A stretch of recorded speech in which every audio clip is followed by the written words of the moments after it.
Mind control was my favorite class in college. In it, we learned the tactics and theories others use to persuade us. Later, I learned that while other people can be influential in changing our perceptions, attitudes, and behaviors, some of the most effective influence actually originates from within ourselves. Hello, I'm Matt Abrahams, and I teach strategic communication at Stanford Graduate School of Business. Welcome to Think Fast, Talk Smart, the podcast. Today, I am super excited to speak with Alia Crum. Alia is an assistant professor in the Stanford Psychology Department, where she is the principal investigator of the Stanford Mind and Body Lab. Alia's research explores how changes in subjective mindsets can alter objective reality through behavioral, psychological, and physiological means. Not only is Alia a great teacher, she is a much sought-after speaker as well. Welcome, Alia. Thanks for being here. Thanks, Matt. It's great to be here. Great. Let's go ahead and get started. To begin, what are mindsets and how do they influence our actions and ways of being?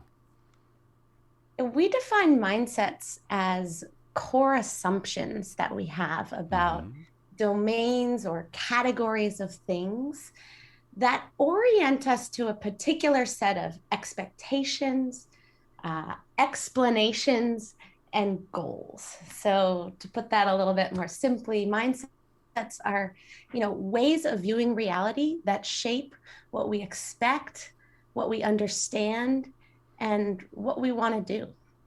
Aha. That sounds pretty all-encompassing. When it comes to communication, stress and anxiety loom really large, be it delivering a presentation, giving constructive feedback, or answering questions. What insight does your work on stress provide to those of us suffering from communication anxiety and stress around speaking? Yeah, so a lot of people have been studying stress and anxiety for over a century now from an academic standpoint. Of course, we've always experienced stress and anxiety to some degree. And by and large, what they've focused on is, when it comes to the psychology of stress, is what people call appraisal. So how do you appraise or think about the stressor and your ability to handle it? So do you view a conflict or a challenging situation or an important presentation or an important meeting as a threat, something that you don't have the resources to overcome, or a challenge, something that's difficult, but you do have the resources to overcome? Those sort of appraisals have shown to be really important in shaping how we show up and how we perform in stressful situations. Our work on mindset goes a little bit deeper into the mind, into understanding not just sort of how we appraise a particular situation, but what are our core assumptions about the nature of stress itself, the nature of a challenging situation, or a demand in our life. That's what we've been focused on. And what we've found is that if you kind of go back into those core assumptions, what you realize is that most people have the mindset that stressful situations are inherently debilitating. They're going to ultimately make us sick, make us struggle, make us crumble under pressure. And when you look at the truth about stress, which is, like most things, very complicated, you realize that that is a simplified assumption. It's not necessarily wrong, but it's only one way of viewing stress. And you start to realize that the true nature of stress is more complex. And in fact, there's a whole other side of stress that reveals to us that the body's stress response, the mind's stress response, was not designed to be debilitating, but instead designed to be to help us elevate our performance and behavior to meet the demands we're facing. There's a whole side of stress that shows that it can have enhancing qualities on our cognitive functioning, our physical health, and on how we behave and interact with others. And so our work is not necessarily to find out the truth of stress, what is or what isn't, but to look at how our mindsets, the core assumptions we make about it, shape how we respond in stressful situations. And what we've shown is that if we can get people to open their minds to this notion that stress can be enhancing, that stress can help you rise to a newer level of understanding, can deepen your connection with others, can make us even physiologically grow tougher and stronger, having that focus shifts our attention and behaviors in ways that make that mindset more true. Wow. So simply by seeing what's behind our stress beliefs and refocusing that, we can actually be empowered by our stress rather than being negatively affected by it. Is that what I heard you say? Exactly. And what's interesting about that is, you wonder, you might ask, well, where does this mindset that stress is debilitating come from? And, Mm-hmm. not surprisingly, it comes from public health messaging and communication warning us about the negative effects of stress. And that's not, malicious. That wasn't meant to be malicious. It was meant to be helpful. That messaging was meant to warn us so that we could avoid or, counteract these potentially negative effects of stress. The irony is, though, that messaging actually might shape mindsets, which actually makes those debilitating effects more likely. So, that's sort of, when I started working on this, we realized, wow, maybe we're going about this all wrong. How do we help people thrive and function under stress? It's not to tell them that it's bad for them and they should avoid it, or rise above it or cope with it. It's to help them realize that stress is natural.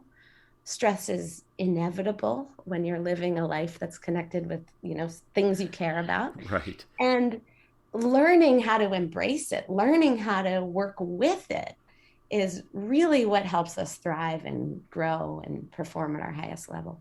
So let me put you on the spot. Let's say I am somebody who has a big upcoming presentation or a meeting contribution, and I'm getting nervous. What could I do in terms of my mindset to help me feel a little less nervous and perhaps even more excited about the opportunity? The steps to change your mindsets are, at least as we teach, are as follows. The first is to acknowledge that you're stressed, right? So you have an upcoming meeting or a presentation that you're given. It's important. Just acknowledge that you're stressed. I'm stressed about this, Right. right? And And also become sorry, go ahead. I was going to say, and it's normal to be stressed about it. Most people would be. Exactly. Notice that it's normal. So acknowledging means, yeah, acknowledging without judgment, right? Mm-hmm. Just noticing what you're feeling, right? How do you respond to stress? Is it, getting, hyperactive and, your sweaty palms? Or is it, for me, sometimes it's like I have a big presentation or talk and I just get, all of a sudden I'm exhausted, Uh-huh. right? I So perspire and blush. That's my big thing. I start there you dripping go. with sweat. Yeah. So noticing the physiological reactions, noticing your emotional reactions, noticing your behavioral responses without judgment. That's the first step. The second step is to welcome your stress. So, why the heck would we welcome our stress? Well, it goes back to what I just talked about. We only stress about things that we care about. And so, inherently underneath the stress is a true value, a true care, a true purpose. Mm-hmm. And we wouldn't be in this situation if it wasn't for something that mattered, or we wouldn't be stressed about it if it wasn't for something that mattered. So that step involves basically just asking yourself, or completing the sentence, right? I'm stressed about X, this upcoming presentation, because I care about Y. Mm-hmm. And what is the why? Right. So it's the goal that you're trying to achieve or the change you're trying to affect. That's the why. Exactly. I care about it because I, really feel like I have something important to say that could improve the lives of the people I'm communicating to, or could Mm-hmm. change the way we're doing things at this company, or could, alter fundamentally, the relationship that I have with this loved one, right? These are the whys, right? And you got to go deeper in asking the why. We call it sort of the downward arrows of whys. Mm-hmm. Sometimes people are like, well, I'm stressed about this presentation because like, I don't want to screw it up. Right. Right. Like, well, well, why don't you want to screw it up? Well, I don't want to screw it up because I don't want to get fired. It's like, well, why don't you want to get fired? Well, Right. I don't want to get fired because I feel like I have a contribution to make here because there's something in here that I feel that I really have to offer. You go until it becomes it resonates at that positive level for you. That's the second step. So first, acknowledge you're stressed. Second, welcome your stress as being linked with something you care about. Reconnect with what you care about. And the third is to use or utilize your stress in ways that help address the purpose, address that why, rather than spending all your time, money, effort, energy trying to avoid or get rid of the stress, right? So you start to realize, oh, you could go back to those behavioral or emotional responses you identified in step one, like, you get flushed or you start, getting jittery. I start kind of getting tired. It's like, okay, well, sometimes physiological responses you can't change, but oftentimes the behavioral responses you can, right? So maybe, you start, snapping at your spouse or your kids or something. And then you realize, or you start, getting anxious and talking really fast and you realize, oh, okay, well, that's not serving my purpose of the underlying value, which is to really communicate this important thing that I have to share. So the third step is really utilizing your stress to address the core value or, purpose underlying that stress. So those are 3 steps that we share with people to help them to get into this mindset that stress can be enhancing, that the experience of stress can help us rise to a higher level of communication and performance and existence. That is really powerful and very specific, and thank you. And it avoids the checking out and the freaking out and allows you to harness the stress to support the goal that you're trying to achieve. I think that's fantastic. So let's switch gears a little bit. In our roles as leaders, teachers, caregivers, and mentors, what are some things we can do to help those we work with to develop more adaptive mindsets? Oh, it's such a good question. I'm a mother of a 3-year-old. She just turned 3, and so Congratulations. Thank you. Made it 3 years. Yes.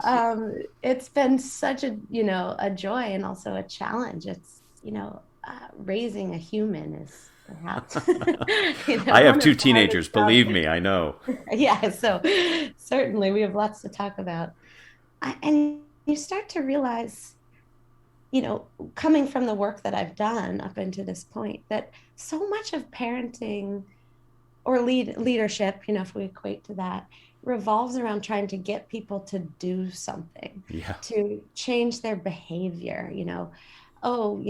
Siggy, that's her name. You need to eat more vegetables, right? Or you need to go to bed at an earlier time, or, you need to stop crying, right? And it's all focused around getting them to change their behavior.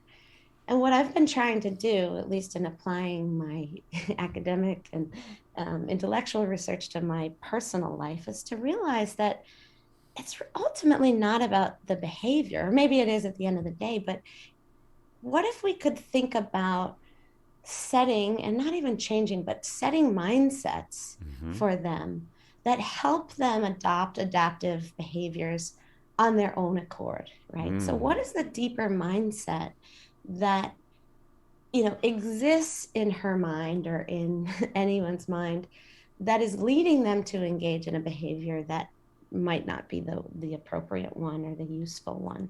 And what would be a more adaptive mindset to have? So instead of trying to get my 3-year-old to eat broccoli because she should, what can I do to shape her mindset about the nature of healthy foods? And then you realize, all these tactics, hey, you need to eat your broccoli before you can have your ice cream, are actually reinforcing the mindset that those are the less tasty, less appealing things to eat. Right.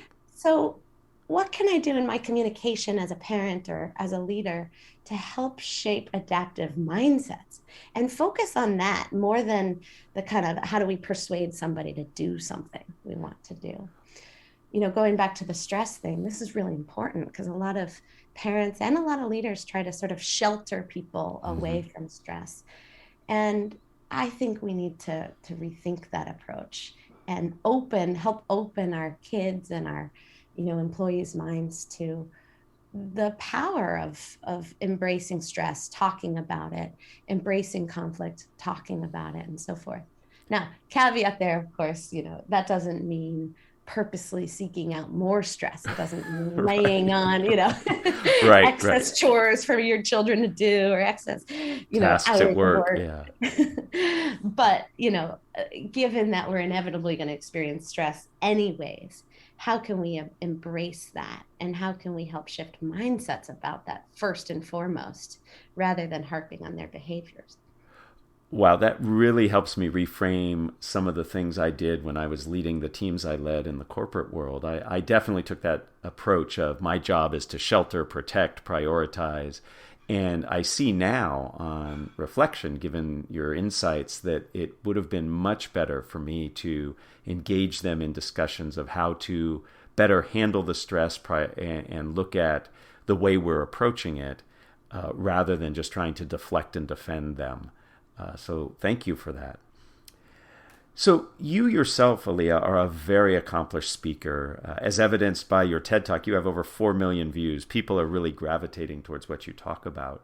Can you share with us how you prepare, practice, and present so successfully?